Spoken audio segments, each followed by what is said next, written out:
Hello, it's me, French Ted, and we are here for the next episode, which is WWE Smackdown.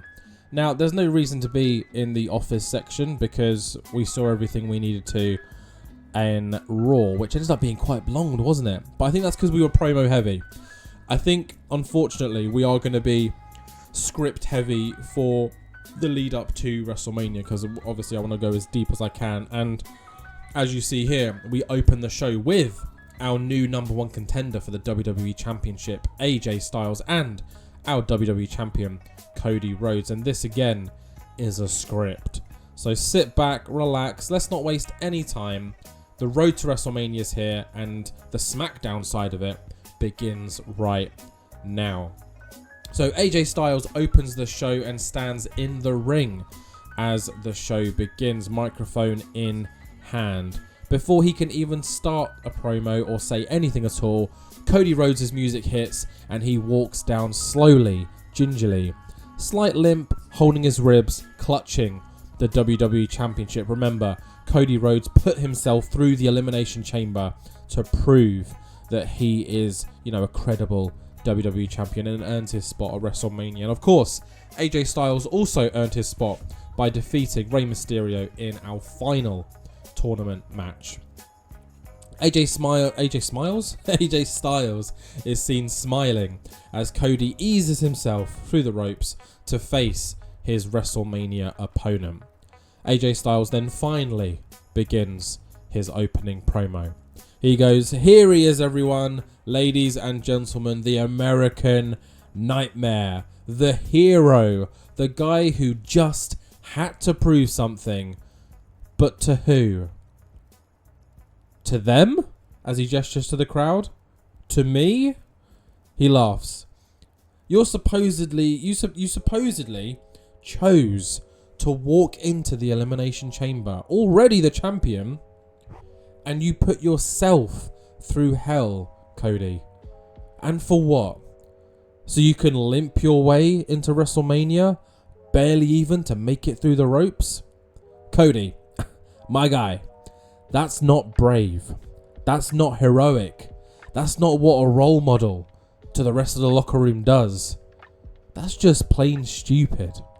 The crowd cheer at AJ's little jab at Cody. AJ then kind of simmers the crowd down and continues. He says, "You've been walking around here like you're some kind of king. Like you're some kind of hero to us all. Like the championship, the WWE Championship needed saving. But the truth is, Cody, you love all the support, all the cheers as you finished your story. But now you're just chasing another round of support, another round of cheers, another breaking news story, another moment in the Cody Rhodes highlight reel." Cody then suddenly raises his hand as AJ pauses and gestures to Cody to "Hey, go on, your turn. You say what you have to say." Cody slowly raises his mic. You can see that he's clearly aching and worn down physically from the Elimination Chamber match. He says, "AJ, you think I did all of this for the camera?" He then pauses to kind of readjust his stance and goes, No. You see, that's where you and everyone else in that locker room have got me wrong. I didn't walk into the Elimination Chamber for cheers, for likes, or any trending online news moments. I did it because I believe that the WWE Championship deserves to be fought for at every opportunity. I did it because I want to be a champion, not just a billboard, not just a poster, not just a title. I mean, you can call it dumb, you can call it reckless, but don't you dare call it selfish. Because I'm not trying to be a hero, AJ. I'm just trying to be the best damn champion that this company has ever seen." The crowd then start to cheer. We all love a bit of passion from Cody, and they're starting to see it, and they love it. Everyone eats up a passionate Cody promo. AJ looks around at the WWE Universe, seeing that, they're kind of now leaning towards Cody when AJ thought he maybe had them in the palm of his hand. So he steps closer to Cody. The smile's gone. AJ is now dead serious and says, And that's exactly the problem, Cody. You're so busy trying to be something that you forgot how to just be it. You say you want to be a fighting champion. That's fine. But you're not fighting for legacy. You're not fighting for respect. You're fighting for the camera, for the lights, for the validation of these people. Where someone higher up who signs your checks is going to go, "Oh, gee, great job, Cody." But look at you. You're bruised up. You're taped up. And you want us all to think that this is some kind of noble thing? No, Cody. It's desperate. It's insecure. I think you need the spotlight. After so many years of being the backseat, the nobody, the one that we all laughed at, not with, you can't afford to lose what you have right now. But me, AJ Styles, I don't care about any of that. I don't need it. Because come WrestleMania, when the lights are at their brightest and you're running on fumes, I'm going to beat you. Not for any WrestleMania moment, not for any viral moments, not for any cheers or news stories, but just because I'm better at this than you. Cody then stares AJ Styles down, jaw clenched, and he says, "You think I need this spotlight? You think I need this? AJ, you couldn't be further from the truth. I earned this spotlight. I earned this title. Every time I step in this ring, I earn it. I've clawed my way through dirt my whole damn life. And this championship, this isn't a prop for me. It's not a trophy I hold while I'm waiting for WrestleMania. This title is who I am. This title is what I bled and will continue to bleed for. So if you think I'm going to limp into WrestleMania and just hand it over to you, then you've got another thing coming, AJ. I may be bruised now. I may be taped up now. But when WrestleMania ends, I will still be your," as he kind of pokes AJ in the chest, "WWE champion." AJ then brushes Cody's hand aside, steps in closer, trying to kind of intimidate Cody, but we know Cody doesn't flinch. He's not intimidated by anyone. AJ raises the mic and says, "Well, you better hope that you're at 100% when you get there, champ. Because I'm not fighting the guy with the pyro and the jacket and the fairy tale story behind him. I'm fighting the man with the title over his shoulder. And I'm going to take it from him." AJ drops the mic. Cody doesn't respond. He just looks on as AJ slowly backs away and leaves the ring.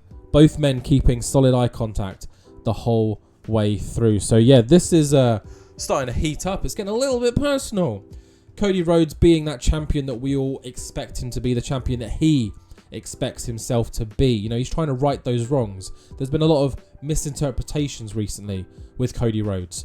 AJ Styles highlighting many of them. And Cody's just trying to, prove to people that he's not that. But also, he's not backing down from anything. He's up for anything. And AJ Cody should be a event at WrestleMania. So we're going to have to see how this continues to play out over the coming 4 or 5 weeks. Something like that. But yeah, really good segment here. Cody doesn't grow because he's a star. AJ just getting endless pop. AJ Styles' popularity has been scary fast in this series. I'll have to show it to you after this because we've got nothing else to look at after this. So yeah. So let's move on with the show where our main event is set for tonight. Wade Barrett and Joe Tessitore put over the fact that we will be seeing Rey Mysterio take on Rey Fénix later on tonight. There was that altercation between Andrade and Rey Mysterio during Elimination Chamber. So this match has been confirmed. Rey Fénix, who seems to be Andrade's kind of, second in command or, side man, I don't know, has stepped up to take on Rey Mysterio. So it's the Battle of the Rays in our main event. Very, very exciting. Following on from this, though, Kathy Kelly, our favourite woman, is backstage with Tiffany Stratton to discuss her Elimination Chamber match and also Alexa Bliss. Tiffy kind of shrugs off the fact, Bianca's done for. She's not going to get another sniff at this title as long as I'm around. So all of her attention now is on the little freak that is Alexa Bliss. Kathy then asks Alexa Bliss, no, not Alexa Bliss, she asks Tiffany Stratton, about the doll that Alexa Bliss gave her at Elimination Chamber. And Tiffany's skin crawls, you can see it, she's like, ugh. She then goes, don't even start. That freaky little thing went straight into the trash the second I got backstage. Kathy looks a little bit confused as she points off camera and says, you mean that doll? As the camera pans across and the exact same doll is sat there staring at Tiffany Stratton. Tiffany shrieks, kicks the doll off the chair and storms off in the opposite direction. Kathy looks very confused and a little bit amused by what just happened, but it seems like it might not be the last of it. We see that doll. Alexa Bliss definitely playing mind games here, and I'm sure they're set to continue all the way through to WrestleMania. Yeah, good segment here. Everyone gains in pop. Kathy's going to be our fucking main eventer soon. Like, she's gaining pop left, right, and centre 24/7. We'll have to take a look at hers as well, because that'll be interesting. We'll look at AJ and Kathy and after this show. Let's just jump straight to our first in-ring match today. It is the Street Profits taking on Tamatonga and Tanga Loa. And in a very average match, it is the Street Profits that get the win. Tanga Loa is terrible. And I'm not going to lie, I think he might end up in NXT soon. Just throwing it out there. You know, I can't just sack him, so this might happen. Yeah, really good match from, there's a lot of greens, so we can't complain about that. Where's his name? I just saw his name. Michael Hayes did some really good work in this segment. Tamatonga Tongaloa dropping in pop quite dramatically. Jesus Christ, Tamatonga's gone down by a whole point in North America. And Tangaloa, we don't really care about that. But a nice little upside for Angelo Dawkins and Montez Ford. A 66 crowd reaction. Average match quality 71 and a 68 overall. So a little bit of momentum on Street Profits side of things. Following on from this though, we have that huge announcement that Nick Aldis was hinting at regarding the United States title. So let's not waste any time. Let's jump into the next segment because Nick Aldis after the ad break is in the ring and he is ready. So Nick Aldis makes his entrance as he welcomes both Trick Williams and Chelsea Green, our United States champions, to the ring. Nick then begins as the two members are here holding and clutching their titles. Nick says, now Trick, Chelsea, you are both our United States champions. And as champions, you have a duty to defend your belts. And where better to defend your titles than at the grandest stage of them all, WrestleMania. The crowd cheer, Trick's nodding in agreement. He's ready for that WrestleMania moment. Whereas Chelsea, she's a little distracted. She's picking a little bit of dirt out of her nails. She's not fully interested in what Nick has to say. Nick Aldis then continues and says, at WrestleMania, you will both be defending your titles at the event, which means we need to find you both an opponent. Wait, sorry, I misspoke. Opponents. Chelsea's head suddenly snaps up as she hears plural opponents, not single opponent. Nick then grins and says, yes, I thought that would get your attention, Chelsea. Ladies and gentlemen, Trick Williams, Chelsea Green, I would like to announce and introduce at WrestleMania. You will both be defending your titles in the inaugural red, white and blue battle. This will be a 6-person championship match and qualifiers to determine your 5 opponents each will begin next week. Nick then waves to the crowd, thanks them and leaves the ring as Chelsea Green immediately follows Nick, screaming in his ear all the way up the ramp. 5 opponents? Nick, what are you doing? As Trick remains in the ring. So, the red, white and blue battle is here. It's a new idea from, your boy the French Ted. Obviously red, white and blue because that's the colours on the American flag.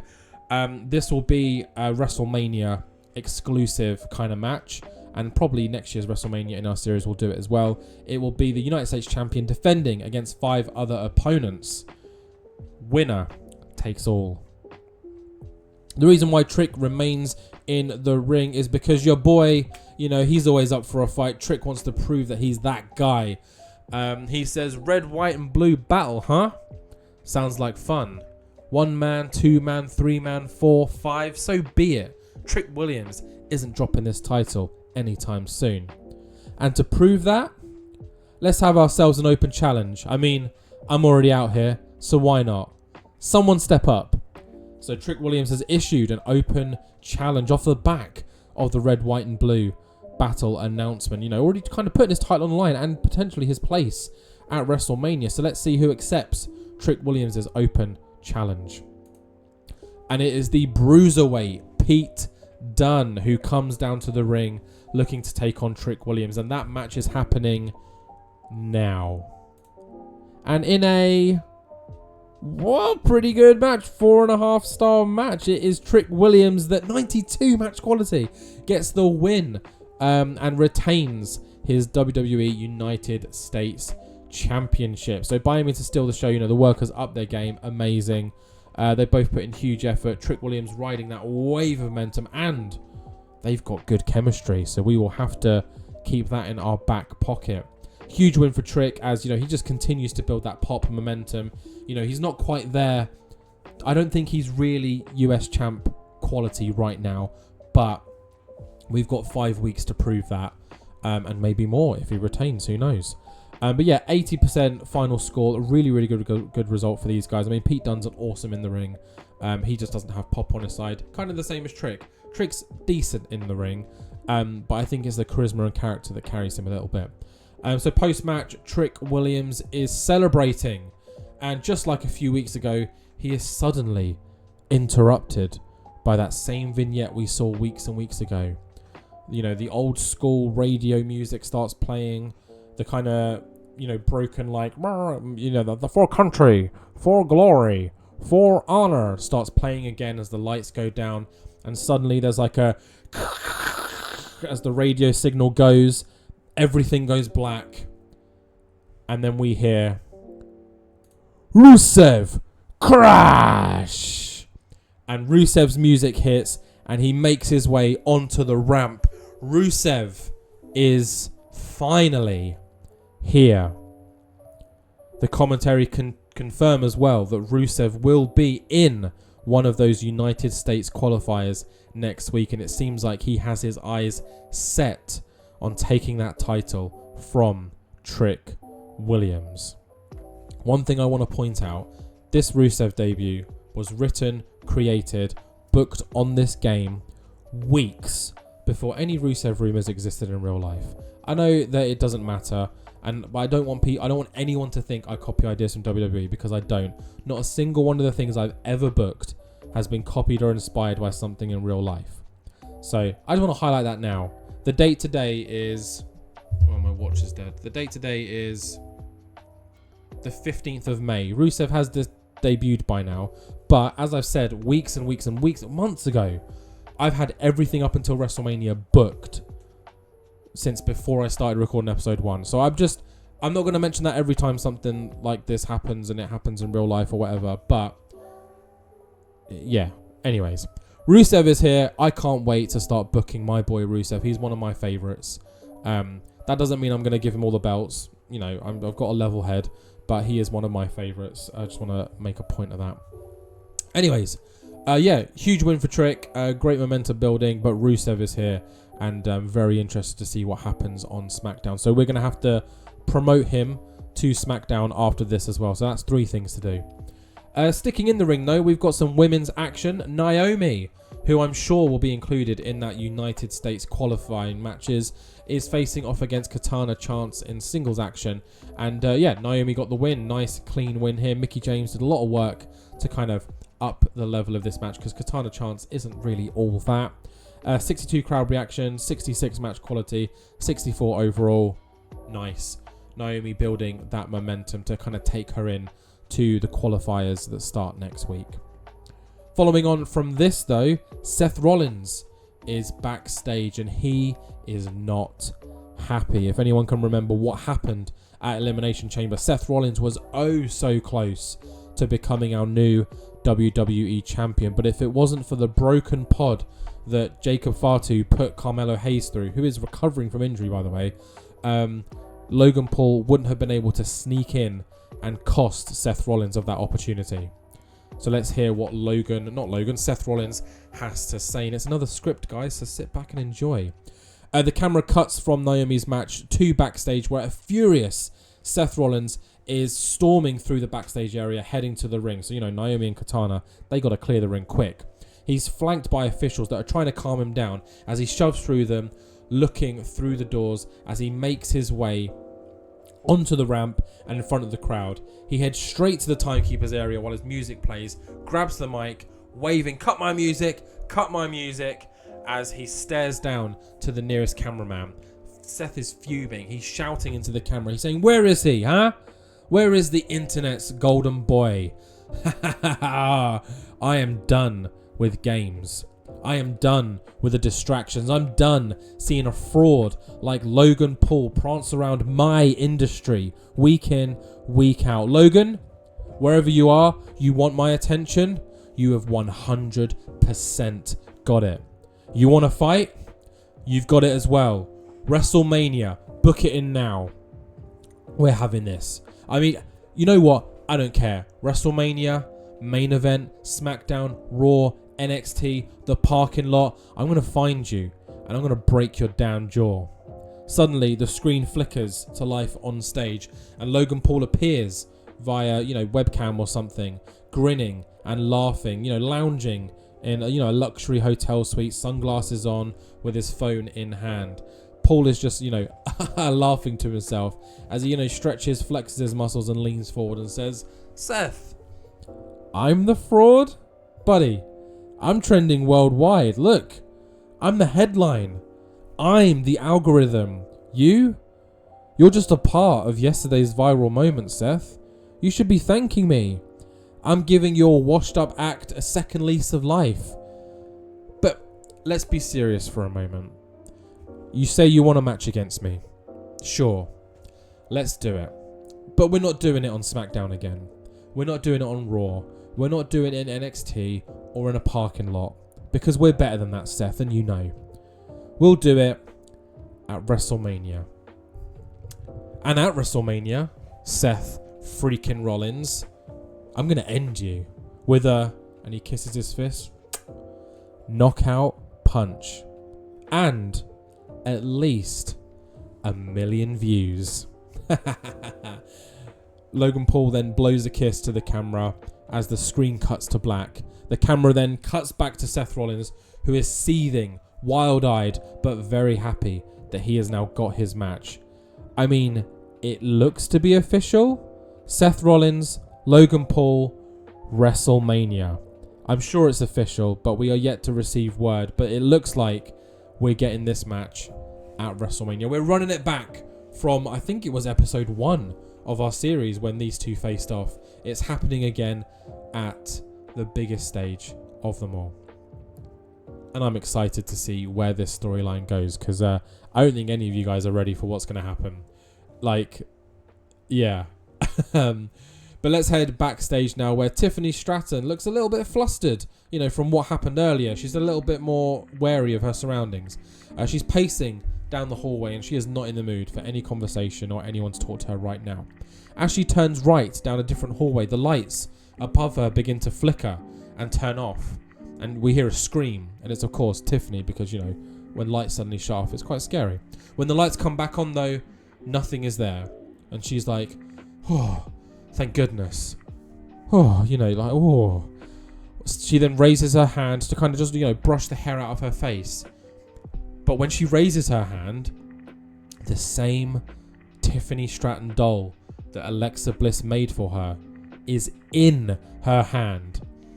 As she notices, she screams and yeets the doll down the hallway into a storage cupboard, slams the door shut, and kind of just holds it for a second while she gets her breath. She looks around, seeing if there's any sign of Alexa Bliss, and then just runs off camera.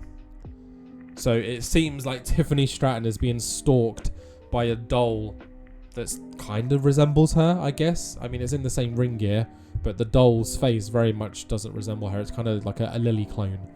But yeah, Alexa Bliss doesn't even need to be here, and she's completely getting in Tiffany Stratton's head. And I kind of love it.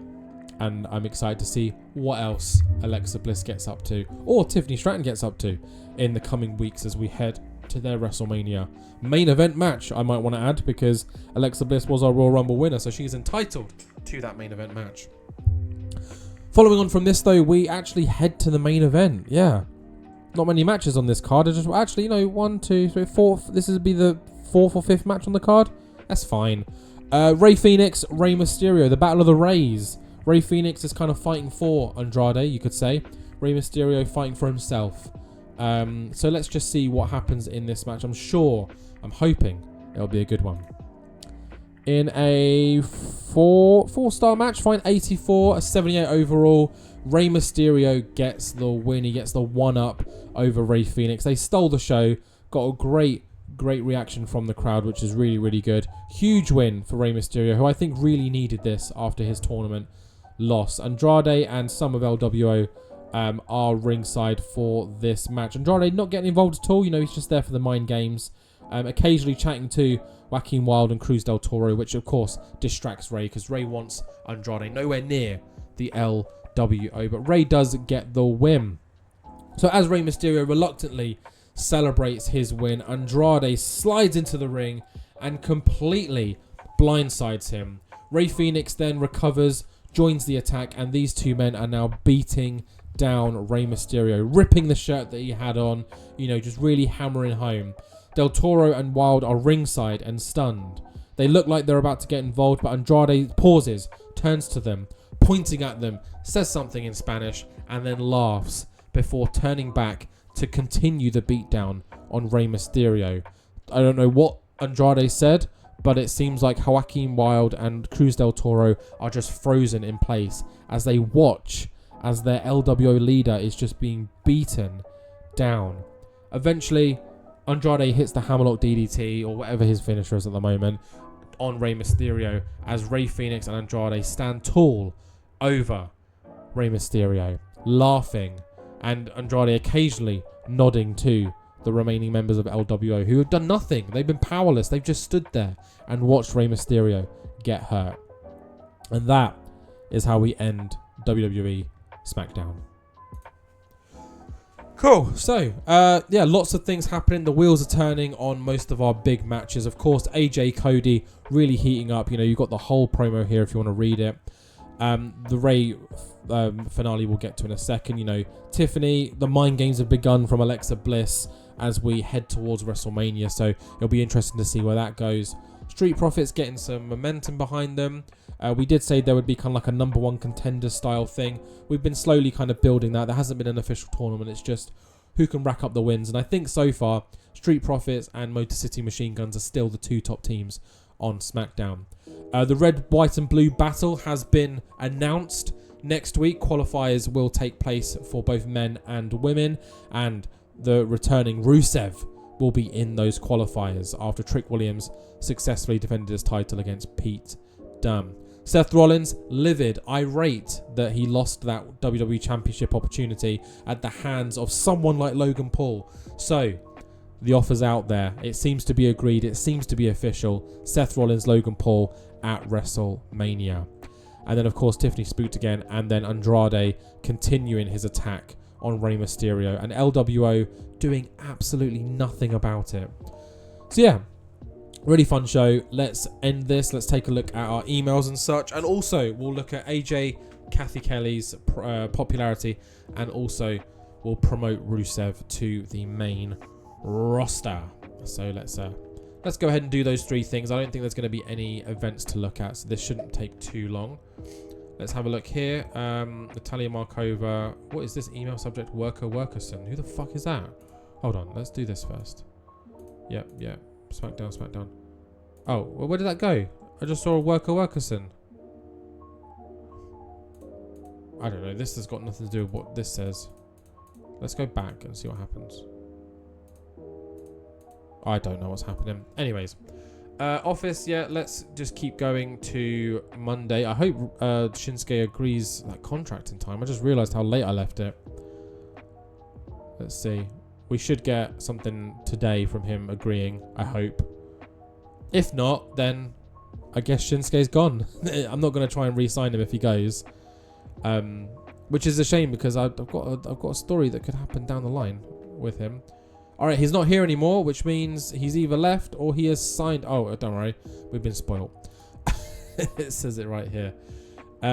He has accepted his 90-day allowing to work the Indies contract. So he is signed on. So we're here at Sunday. Let's just quickly look at the things we want to. So roster, AJ Styles, popularity where it is. Yeah, let's take a look at this. Look at this growth. 74 is what we started at. He is now 81.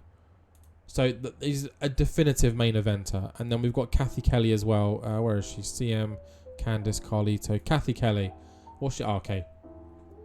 I thought she would have grown more than that. I'm not going to lie. 28. She then went down. Down to what? 27. And now she's 29.2, 29.1. Why is she going down? That's odd. Oh, look at her. Love Kathy. And then let's just go to developmental. Let's get our boy Rusev. Let's stick him on the main roster. Popularity is than 40, so that's probably mid-lower card. Let's go mid-card. Bring to main roster. And then we go roster here. And then we search Rusev. And I think we can brand. Yep, there we go. Smackdown. And Rusev is officially Smackdown. So let's just progress to Monday. We'll check to see if there were any pay-per-views. I don't think there was. And then we can end the episode there because I think that's everything we said we were going to do. So yeah, next week SmackDown, we're going to have those United States qualifier matches. Very excited by those. There might be the odd NXT talent involved in those. Who knows? We'll see. And then, of course, on Raw, we've got some big old stuff happening as well. Oh, Bobby Lashley. No.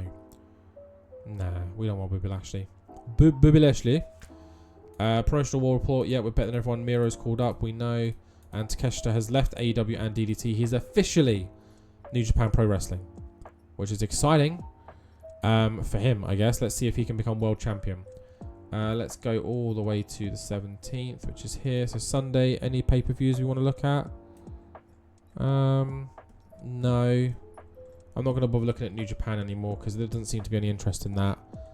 And no shows to look at. Wicked. So that is the end of this one, guys. Thank you very much for watching. I'll take a look at these expiring contracts because there's a few that I'm going to want to keep. Of course, Tamina can get in the bin. She can go. Asuka, we've already done, right? Yeah, we have. Okay, good. So yeah, I'll tidy all of that up and all the other things going on. But yeah, that's it. Thank you very much for watching, guys. I will catch you in the next one. So please, as always, like, comment, subscribe, share, do it all. And I'll see each and every one of you in the next one.